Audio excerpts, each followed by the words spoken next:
Episode की शुरुआत में ज़ांग अगले दिन फिर से गुस्से में लिन की कंपनी में आता है। असल में लिन ने पायलट फिल्म, जिसकी बात हमने एपिसोड की शुरुआत में की थी, उसे ज़ांग की परमिशन लिए बिना ही रिलीज कर दिया था। ज़ांग उस फिल्म में फेमस डबिंग एक्टर की वॉइस यूज करना चाहता था, पर लिन ने यूशी और बाकी मेंबर्स की वॉइस उसके अंदर ऐड की थी। लेकिन लिन यहाँ पर उसकी किसी भी बात का जवाब नहीं देता। इस वजह से ज़ांग और ज़्यादा गुस्सा हो जाता है और वहाँ से जाने लगता है। तभी ज़ाओ उसे रोक लेती है और बताती है कि लिन ने मूवी सिर्फ हाफ डे के लिए रिलीज़ की थी, ताकि उसे ऑडियंस के फीडबैक के बारे में पता चल सके। सारी ऑडियंस ने मूवी के लिए पॉजिटिव रिस्पॉन्स ही दिए हैं, जो सुनकर वो थोड़ा सा शांत होता है। लेकिन वो लिन को फिल्म के रिलीज परमिशन लेटर पर माइदा के नाम से सिग्नेचर करने के लिए बोलते हैं। ऐसा करने से लिन साफ साफ मना कर देता है। इस वजह से ज़ांग और ज़्यादा गुस्सा हो जाता है और वो लिन को कंपनी से निकलवाने की वार्निंग देता है, पर लिन फिर भी उसकी बात नहीं मानता, तो ज़ांग उसे फायर कर देता है। असल में ये कंपनी तो लिन की ही थी, पर कॉन्ट्रैक्ट के रूल के हिसाब से ज़ांग लिन को लीगली फायर कर सकता था। लिन भी कंपनी का लॉस नहीं चाहता था, इसलिए वो खुद ही कंपनी से जाने का डिसीजन ले लेता है। अगले सीन में ज़ांग को गुआन का कॉल आता है। वो ज़ांग से कहता है कि लिन के जाने के बाद वो फैंगलिंग कंपनी की रिस्पॉन्सिबिलिटी उसे दे, क्योंकि गुआन को लियांग के अंडर काम करने से कोई भी फायदा नहीं हो रहा था, और वो ज़ांग को अपनी बातों में लाने की कोशिश करता है। फिर ज़ांग लिन को कंपनी से जाने का लीगल नोटिस भेज देता है और लिन भी कंपनी से जाने के लिए रेडी हो जाता है। वो उन सारी मेमोरीज को याद करने लगता है जो कि उसने कंपनी में बाकी सभी लोगों के साथ बनाई थी। घर जाते वक्त वो उन मेमोरीज को याद करता है जब लियांग ने भी लिन को माइदा का नाम यूज़ करने के लिए फोर्स किया था। हालांकि उसके इंटेंशंस बुरे नहीं थे, लेकिन वो ऐसा नहीं करना चाहता था, और इसी वजह से वो दोनों एक दूसरे से अलग हो गए थे, क्योंकि दोनों के बिजनेस चलाने के आइडियाज़ काफ़ी डिफरेंट थे। लिन लियांग को कॉल करके निंगदे यूनिवर्सिटी में मिलने के लिए बुलाता है। वैसे तो ये लोग अलग हो चुके थे, लेकिन वो जानते थे कि वो दोनों एक दूसरे की अब भी काफ़ी ज़्यादा केयर करते हैं, जितने कि वो पहले किया करते थे। लिन अब उसे यहाँ पर सारी बातें बताता है। लिन के इस डिसीजन से लियांग को भी खुशी होती है, क्योंकि वो जानता था कि लिन अपनी बात पर अड़ा रहेगा। फिर वो उसे रिक्वेस्ट करता है कि उसके जाने के बाद कंपनी को वो संभाले, क्योंकि वो जानता था कि ज़ांग कंपनी का हेड किसी और को ज़रूर बनाएगा। पर लिन नहीं चाहता था कि लियांग के अलावा कंपनी को कोई और टेक ओवर करे, क्योंकि लियांग कैपेबल भी था और लिन को उस पर ट्रस्ट भी था कि उसके लौटने पर लियांग फिर से कंपनी उसे सौंप देगा, जिस बात पर लियांग भी मान जाता है। लिन फिर उसे रिक्वेस्ट करता है कि वो यूशी का ध्यान रखे, क्योंकि अब वो बीजिंग जाने वाला था। वो कहीं आसपास अपना नया काम शुरू नहीं कर सकता था, क्योंकि ज़ांग उसके लिए प्रॉब्लम क्रिएट करता, और वो ये भी नहीं चाहता था कि यूशी उसकी वजह से कंपनी छोड़ दे। तो लियांग उसे यूशी का अच्छे से ख्याल रखने का प्रॉमिस करता है, और अब वो यूशी को प्रपोज भी नहीं करना चाहता था, क्योंकि वो समझ गया था कि यूशी और लिन एक दूसरे को पसंद करते हैं। लिन अब कॉफ़ी शॉप में यूशी से मिलने के लिए जाता है, जहाँ वो उसे बता देता है कि वो कंपनी छोड़ रहा है। ये सुनकर यूशी काफ़ी ज़्यादा हैरान हो जाती है। लिन उसे बोलता है कि बीजिंग में अच्छी वर्क अपॉर्चुनिटी है, इसीलिए अब वो कुछ महीनों के लिए वहाँ पर जा रहे हैं। यूशी भी यहाँ पर उसके साथ जाने की रिक्वेस्ट करती है, पर वो उसे वहीं पर रुकने के लिए कहता है, क्योंकि अब उसकी अच्छी खासी फैन फॉलोइंग हो चुकी थी। यूशी उससे दूर नहीं रहना चाहती थी, पर लिन उसे अपने साथ नहीं ले जा रहा था, इसीलिए वो उसे नाराज़ हो जाती है और बात खत्म किए बिना ही वहाँ से चले जाने को बोलती है। इसीलिए लिन भी यहाँ से चला जाता है। अगले दिन लिन अपना सामान पैक करने के लिए फिर से कंपनी आता है। अब तक सभी लोगों को ज़ांग की हरकतों के बारे में पता चल चुका था, और कोई भी लिन के जाने से खुश नहीं था। पूरी डबिंग टीम भी लिन के साथ जाना चाहती थी, पर लिन उन सभी को समझाता है कि अगर वो सभी लोग कंपनी से जाएंगे तो कंपनी को कौन संभालेगा। पर उसे यहाँ पर यूशी कहीं भी नजर नहीं आती, इसीलिए वो उसे सी साइड पर देखने के लिए जाता है, जहाँ यूशी अकेले बैठी हुई थी और उसका मूड भी काफ़ी अपसेट था। यूशी यहाँ पर फिर से लिन के साथ जाने की जिद करती है, पर लिन उसे समझाने की बहुत ज़्यादा कोशिश करता है। यूशी इस बात से काफ़ी ज़्यादा अपसेट थी कि लिन उसके साथ अपना पेन शेयर तक नहीं करता, और वो फिर से लिन को वहीं पर छोड़कर चली जाती है। अगले दिन ज़ांग लियांग के साथ फैंगलिंग कंपनी में आता है। वो सभी लोगों को बताता है कि आज से लियांग कंपनी को संभालेगा, लेकिन कोई भी उसके डिसीजन से खुश नहीं था। यूशी भी यहाँ पर लियांग को गलत समझ लेती है। वो सोचती है कि लियांग लिन की सिचुएशन का फ़ायदा उठाने की कोशिश कर रहा है। अब ज़ांग के जाने के बाद यूशी उससे मिलने के लिए जाती है और पूछती है कि उसने ऐसा क्यों किया। वो यहाँ पर उसकी बातों पर यकीन भी नहीं करती, पर फिर लियांग उसे बताता है कि लिन ने खुद उसे ऐसा करने के लिए कहा है, और वो उसे इस बात की श्योरिटी देता है कि वो बस लिन के वापस आने तक कंपनी को संभालेगा, और उसे ये भी समझाने की कोशिश करता है कि उसका लिन के लिए कंपनी में रहना और अपने करियर पर फोकस करना कितना इंपॉर्टेंट है। दूसरी तरफ लिन भी पैकिंग करके बीजिंग जाने के लिए निकल जाता है, जिसके बाद हम देखते हैं कि ज़ांग पायलट फिल्म डबिंग एक्टर्स को इंट्रोड्यूस करवाने के लिए प्रेस कॉन्फ्रेंस रखता है। अपनी स्पीच खत्म करने के बाद वो यूशी को माइक देता है, क्योंकि वो फिल्म की मेन लीड थी। वो यहाँ पर अपनी स्पीच शुरू करती है और सबसे पहले लिन को हर चीज़ के लिए थैंक्स करती है, और मीडिया के सामने उसे एक कंपनी का ओनर बताती है, जो देखकर बाकी सब बहुत ज़्यादा खुश होते हैं। पर ज़ांग काफ़ी इरिटेट हो जाता है, स्पीच खत्म करने के साथ ही वो ये भी अनाउंस कर देती है कि वो फैंगलिंग कंपनी छोड़ रही है और ये सुनकर सभी लोग काफ़ी शौक रह जाते हैं। दूसरी तरफ लिन भी अपने फ़ोन में प्रेस कॉन्फ्रेंस को लाइव देख रहा था। वो ऑलरेडी एयरपोर्ट जाने के लिए निकल चुका था, लेकिन यूशी की कंपनी छोड़ने की बात सुनकर वो एयरपोर्ट जाने के बजाय यूशी से मिलने के लिए आ जाता है। दूसरी तरफ लियांग यूशी को समझाने की कोशिश कर रहा होता है कि वो कंपनी ना छोड़े, पर वो अपना डिसीजन चेंज नहीं करती। उसी वक्त लिन भी वहाँ पर पहुँच जाता है। वो यूशी को समझाने की बहुत ज़्यादा कोशिश करता है, पर यूशी उसकी कोई भी बात नहीं सुनती। लिन भी अब यहाँ पर अपना बीजिंग जाने का प्लान कैंसिल कर देता है और यूशी से उसे कुछ भी ना बताने वाली गलती के लिए बहुत ज़्यादा माफ़ी मांगता है, पर वो उसे माफ़ नहीं करती। लिन की इतनी ज़्यादा कोशिश देखने के बाद यूशी समझ गई थी कि उसे अपनी गलती का एहसास हो गया है। वो वैसे तो उसे माफ़ कर चुकी थी, पर वो उसे अभी भी नाराज़ होने का नाटक कर रही थी। जिसके बाद लिन यूशी से मिलने के लिए उसके घर आता है।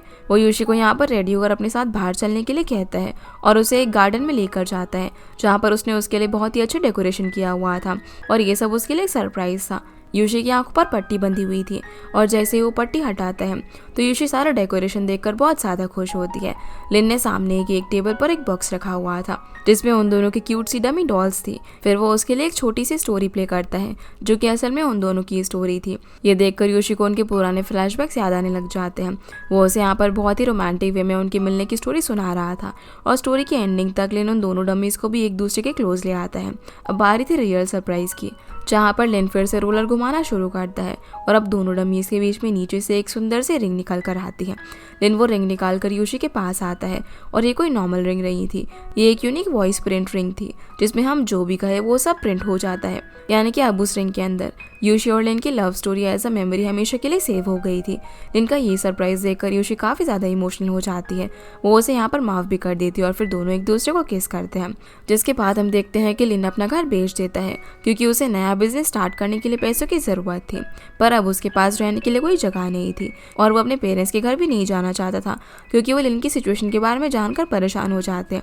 लिन जब यूशी को ये सारी बात बताता है तो वो उसे अपने साथ रहने के लिए बोलती है और उसे अपने घर पर लेकर जाती है। ये दोनों यहाँ पर एक दूसरे के साथ काफ़ी अच्छा टाइम स्पेंड करते हैं और एक दूसरे की फ़ोटोज़ भी क्लिक करते हैं। अगले ही दिन से लिन अपने नए प्रोजेक्ट की तैयारी शुरू कर देता है। वो प्रोजेक्ट के लिए उनके कैरेक्टर और कॉस्ट्यूम्स वगैरह डिसाइड करने लगता है। वो यूशी को भी कैरेक्टर्स दिखाता है, पर वो उसे कुछ खास पसंद नहीं आते।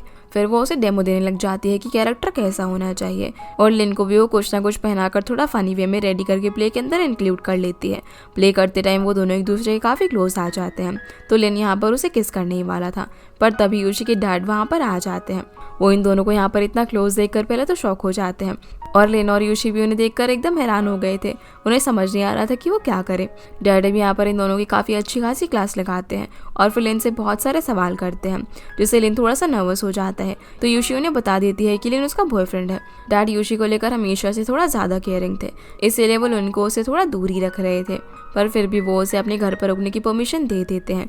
लेकिन वो लिन को अपने बेडरूम में सोने के लिए कहते हैं क्योंकि उन्हें लिन को और अच्छे से जानना था। अगले सीन में लिन यूशी को अपना न्यू ऑफिस दिखाने के लिए जाता है। वो उसे अपने बिजनेस पार्टनर बनने के लिए कहता है और यूशी भी इसके लिए मान जाती है। दूसरी तरफ यूशी के डैड शाओटन के साथ मिलकर लिन के साथ डिनर करने का प्लान बनाते हैं। वो यहाँ पर यूशी को किसी काम से बाहर भेज देते हैं और फिर साथ में डिनर करते हैं।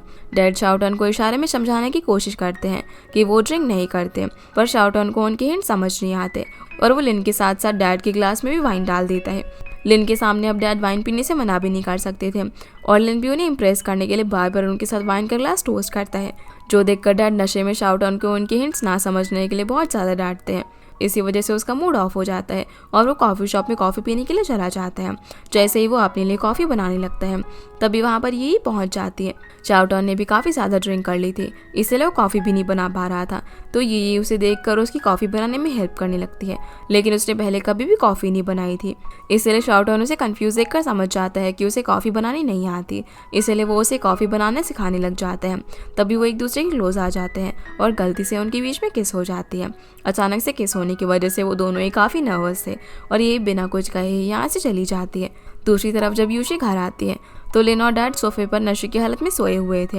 यूशी अपने डैड को उठाकर सारी बात पूछती है। वो उन्हें आगे से ऐसा करने के लिए मना करती है। सीना फिर से शाओटन और यही पर आता है, जहाँ शाओटन इस बात से कंफ्यूज हो रहा था कि वो सच में यही को पसंद करता भी है या फिर नहीं, और यही भी इस बात का जवाब जानना चाहती थी कि क्या सच में शाओटन उसे पसंद करता है या फिर नहीं। अगली सुबह जब लिन उठता है तो उसे याद ही नहीं होता कि पिछली रात उसने क्या किया था। उसे बस यही लग रहा था कि यूशी के डैड अभी भी उसका कोई टेस्ट लेने वाले हैं फिर यूशी आकर उसे गुड न्यूज़ देती है कि उसके डैड उन दोनों के रिलेशनशिप के लिए मान गए हैं, जो सुनकर वो बहुत ज़्यादा खुश हो जाता है। दूसरी तरफ ये और शाओटन भी यूनिवर्सिटी पहुँचते हैं। वो दोनों लाइब्रेरी में बुक्स लेने के लिए जाते हैं, पर जैसे ही वो एक दूसरे को देखते हैं तो काफ़ी नर्वस हो जाते हैं। तभी शाओटन अपने लैपटॉप में ये की वॉइस में रिकॉर्डेड एक ऑडियो प्ले करता है, जो सुनकर ये शॉक हो जाती है क्योंकि ये ऑडियो तो उसने कभी भी रिकॉर्ड की ही नहीं थी।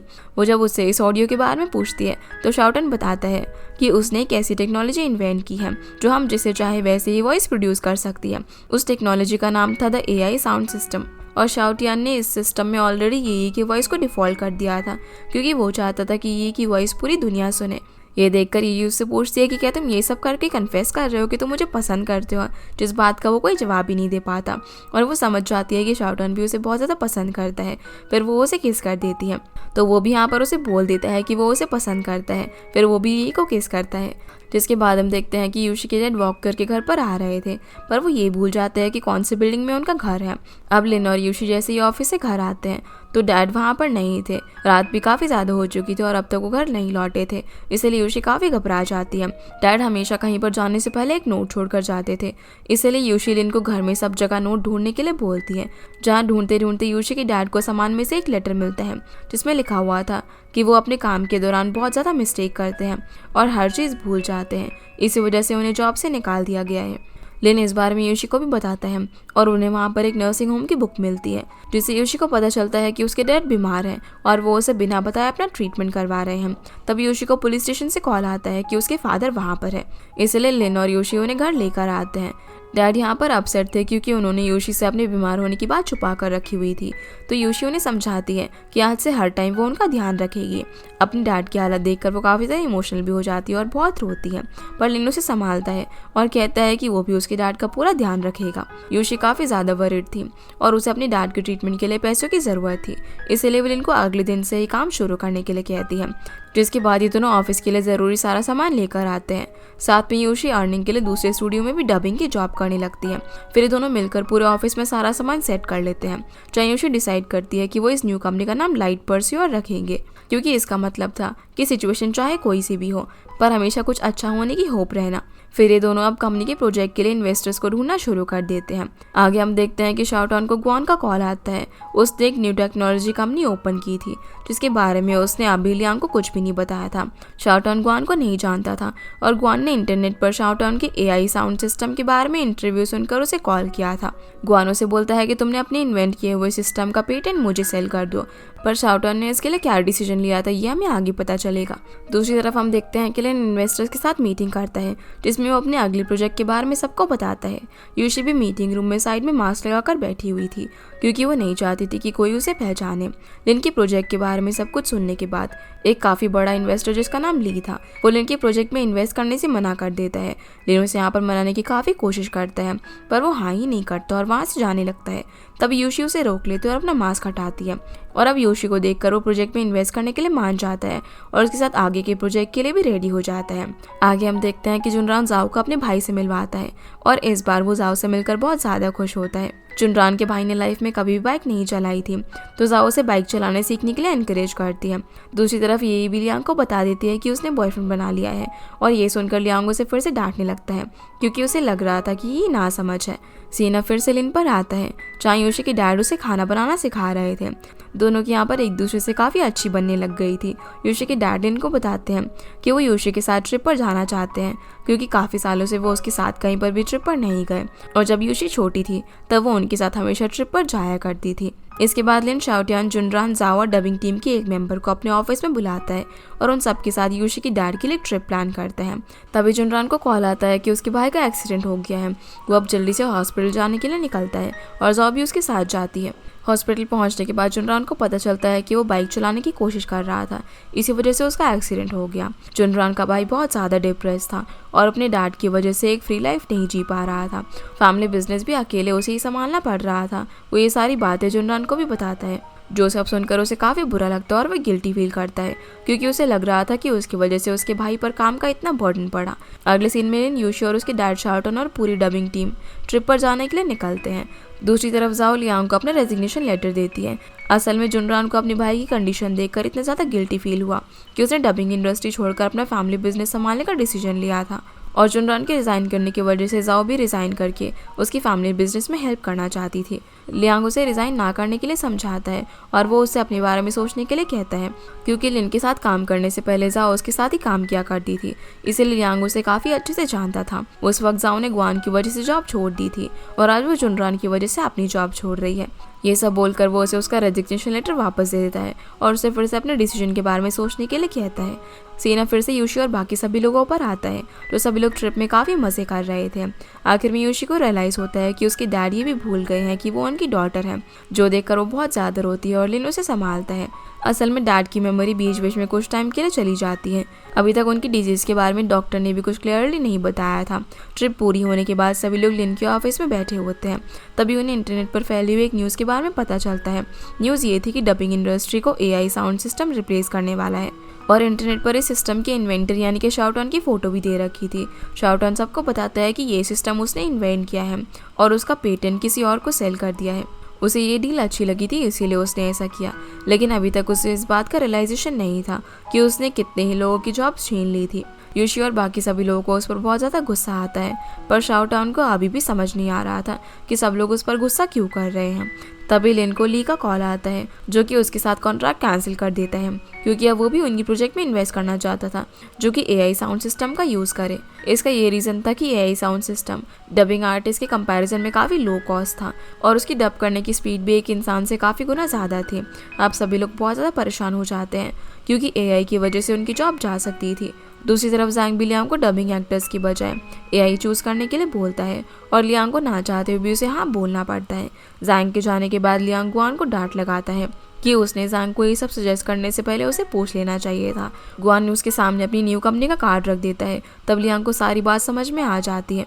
फिर वो यहाँ से जॉब छोड़कर चला जाता है और वो सोच रहा था कि AI साउंड सिस्टम को डबिंग इंडस्ट्री में लाकर वो बहुत ज़्यादा पैसे बनाने वाला है। जिसके बाद यूशी और लिन शाओटान से सारी बात क्लियरली पूछने की कोशिश करते हैं, पर शाओटान ये के आने तक उन्हें कुछ नहीं बताता। ये के आने के बाद शाओटान और यूशी झगड़ते रहते हैं क्योंकि यूशी को लग रहा था कि शाओटान पूरी तरह से गलत है, पर ये शाओटान को अपने साथ बाहर लेकर चली जाती है। वो उसे कहती है कि उसने AI साउंड सिस्टम बनाकर गलती की है, लेकिन शाओटान बाकी सभी के साथ साथ ये के कहने पर भी खुद को गलत नहीं मानता। उसके हिसाब से उसने एक इन्वेंशन किया था जो कि दुनिया में काफ़ी कुछ चेंजेस ला सकता था और ये टेक्नोलॉजी लोगों के काफ़ी काम भी आ सकती थी। उसे ये भी लग रहा था कि अगर इससे किसी की जॉब गई है तो न्यू जॉब अपॉर्चुनिटी आ भी जाएगी। वो खुद को यहाँ पर बिल्कुल भी गलत नहीं मानता, इसलिए ये उससे गुस्सा हो जाती है और उसे अकेला छोड़कर चली जाती है।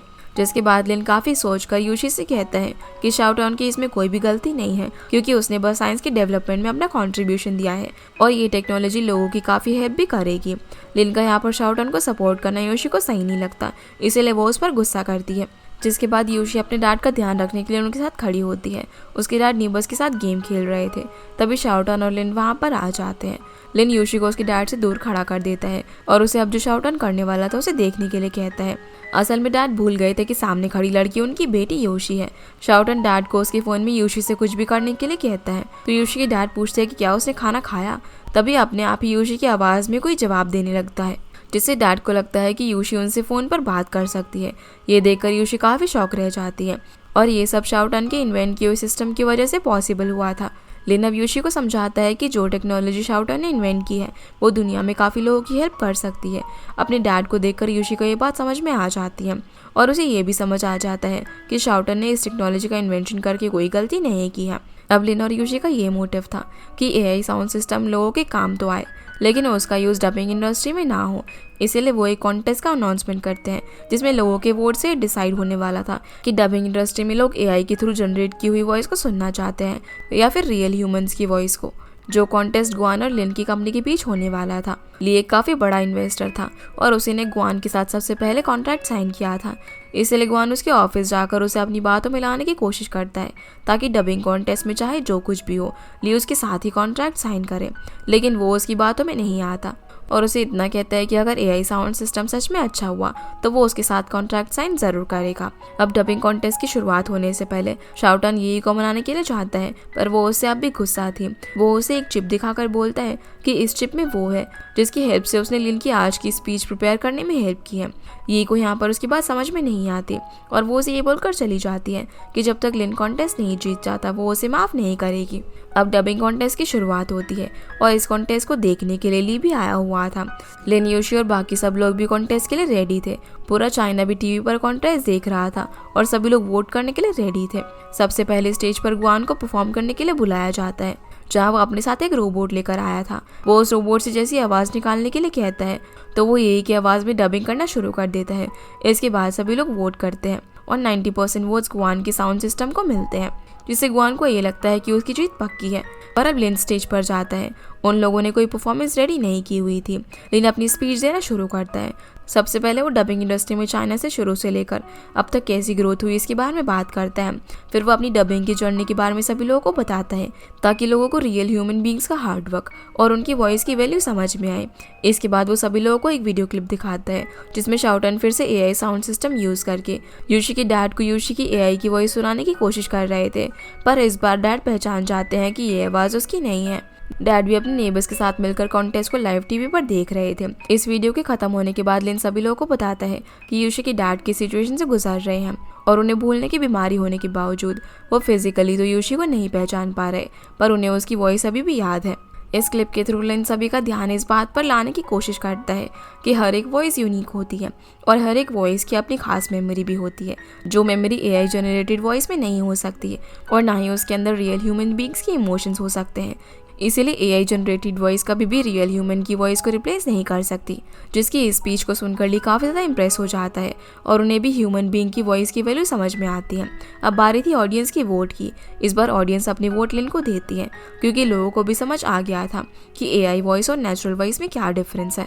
जहाँ लिन और उसकी पूरी टीम बिना कोई परफॉर्मेंस दिए ही ये कॉन्टेस्ट जीत जाती है और योशी के डैड भी बहुत ज़्यादा खुश होते हैं। कॉन्टेस्ट खत्म होने के बाद ली लिन को आकर कॉन्ग्रेचुलेट करता है और उसकी स्पीच की तारीफ भी करता है। वो अब अपने प्रोजेक्ट में वॉइस एक्टर्स का ही यूज़ करना चाहता था, इसलिए वो फिर से लिन के साथ कॉन्ट्रैक्ट साइन करने का डिसाइड करता है, जो सुनकर गुआन शॉक रह जाता है। वो ली के पीछे पीछे जाता है और उसे बार बार रिक्वेस्ट करता है कि वो उसके साथ कॉन्ट्रैक्ट कैंसिल ना करे, पर ली उसकी कोई भी बात नहीं सुनता और वहाँ से चला जाता है। ये भी अब यहाँ पर शाओटन को माफ़ कर देती है। फिर लिन, योशी, लियांग और बाकी सभी लोग खुशी से उछल पड़ते हैं। वो सभी लोग बैठकर एक दूसरे से बात करने लगते हैं, लेकिन तभी लिन देखता है कि जुनरान थोड़ा सा अपसेट था। जुनरान सभी को बताता है कि वो डबिंग इंडस्ट्री छोड़ रहा है क्योंकि अब उसे अपने डैड का बिजनेस संभालना था। सभी लोग उसके जाने से सैड हो जाते हैं और पूरी डबिंग टीम उससे अलग होते टाइम रोने लग जाती है। जुनरान भी काफ़ी इमोशनल था। जिसके बाद लिन, योशी और उसके डैड रिवर में फिशिंग करने के लिए जाते हैं। डैड अब यहाँ पर लिन को काफ़ी ज़्यादा पसंद करने लग गए थे। उन्हें पता लग गया था कि लिन योशी के लिए सही लड़का है और वो उससे बहुत प्यार भी करता है। जब डैड लिन की तारीफ करते हैं तभी लिन एंगेजमेंट रिंग निकाल कर योशी को यहाँ पर प्रपोज कर देता है। डैड भी उन्हें यहाँ पर शादी करने की परमिशन दे देते हैं और लिन योशी को रिंग पहनाता है, जो देखकर वो काफ़ी ज़्यादा खुश होती है। अब हम कुछ टाइम बाद का सीन देखते हैं जहाँ पर बेस्ट वॉइस एक्टर का अनाउंसमेंट होने वाला था और इस लिस्ट में योशी का नाम भी नॉमिनेटेड था। तभी विनर अनाउंस होता है, जो कि और कोई नहीं बल्कि योशी थी। योशी का अवार्ड देने के लिए लिन को ही इन्वाइट किया गया था। अवार्ड देकर लिन उसे हक कर लेता है। इसके बाद सभी लोग अपनी लाइफ के अंदर बिजी हो जाते हैं। जहाँ लियांग वॉइस एक्टर तो नहीं था, पर उसका वॉइस एक्टर बनने का ड्रीम जरूर था, इसलिए वो भी डबिंग करना शुरू कर देता है। लिन अपनी न्यू डबिंग क्लास शुरू कर देता है ताकि वो और न्यू कमर्स को डबिंग इंडस्ट्री में आने का मौका दे सके। जुनरान भी अपनी फैमिली बिजनेस के अंदर तो चला गया था, पर अभी भी उसका मन डबिंग छोड़ने का नहीं था, इसलिए वो अपने ऑफिस में रिकॉर्डिंग सिस्टम लगाकर वहाँ पर पार्ट टाइम डबिंग करना शुरू कर देता है। ये भी अब योशी की तरह ब्लाइंड स्कूल के बच्चों के लिए स्टोरी रिकॉर्ड करने लग गई थी और सभी लोग अपनी लाइफ में काफ़ी खुश थे। इसी हैप्पी एंडिंग के साथ ये ड्रामा यहीं पर फिनिश हो जाता है। तो गाइस, ये थी आज की वीडियो एंड आई होप आप लोग को ये वीडियो पसंद आई होगी। तो इस वीडियो को लाइक कर चैनल को सब्सक्राइब जरूर कीजिएगा। आपसे फिर मिलता है अगले इंटरेस्टिंग ड्रामा में। तब तक के लिए गुड बाय।